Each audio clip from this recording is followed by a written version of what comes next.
Ivan Hartle, thanks for coming into the studio today to play Portside Live. So we've got some questions for you. Over the course of your career, you've had a bit of an unconventional journey to where you are today. At one point in time, you were pursuing a professional baseball career. You're quite an accomplished athlete. Tell me about the journey that's kind of brought you to where you are today. Well, I never played professional baseball, so that kind of ended in that sense. But yeah, I was always growing up playing baseball and pursued it into college and played at the college level. But all the way through, like I was always playing music and playing guitar. I had a little I think it was a Baby Taylor guitar that I would kind of take with me everywhere. And that was on, like, road trips with the team. And and I wasn't much of like, hey, I'll play a song for everybody. It was mostly just like playing Wonderwall for the bus. Right, not really. I would mostly just have it and to play, right? Because I love playing, and I grew up in a very there's just a lot of music in my household, and so yeah, that was kind of that with baseball and music, and then finished playing college and thought I'd have a chance at professional out of college, but it didn't work out, and then took a little time to kind of reassess, and was always just playing guitar and playing music, and then just kind of transitioned into pursuing music. Who've been the artists that you've kind of drawn on for inspiration or that have influenced your music? I mean, you've got a really cool vibe going on. You've got like, a smoothness of like John Mayer, but then some like blues thrown in there and a bit of soul. And see, I like how you're doing this. You're answering the question for me, which is perfect. I always I think about this sometimes. This question is kind of like the hardest, easiest question. It's totally.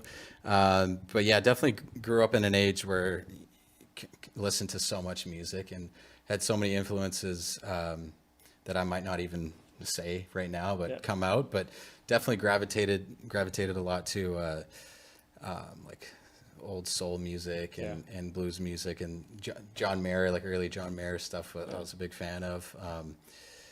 Like I remember even like I think John Legend, his first two albums, I was a big fan of. And the Roots too. Yeah, the Roots and a lot of those artists, are kind of they're influenced by older music, and so like even now to this day, I'll listen to like real old like 40s and 50s music, and people used to like kind of give me a hard time back in the day in like high school and whatnot because I was listening to all this like really old stuff, and but no, lots of different bands. Everywhere I look, I feel like you're collaborating with a new artist in a live venue. Tell me a bit about what you've been up to over the past year or so as you're kind of leaning into music. Been playing a lot. I got a chance to play. It was a concert, a fundraising concert for charity Hope Help Home. Okay. Or Community Living Victoria, but it was at the McPherson Theatre in Victoria, which was really cool. So yeah, we've definitely got to play some cool shows and been working on a lot of new music. Planning to release an album this year, so I have got a bunch of songs done and a few that are very close. So just trying to put the finishing touches on that, and then a lot of balls in the air for shows and whatnot coming up. So yeah, big plans. There's you always got to be planning. Totally. Planning the next move. You hear that? Stay tuned, right? For what's on the.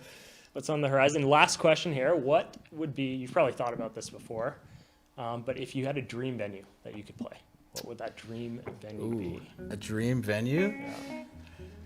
A little place called Portside Live.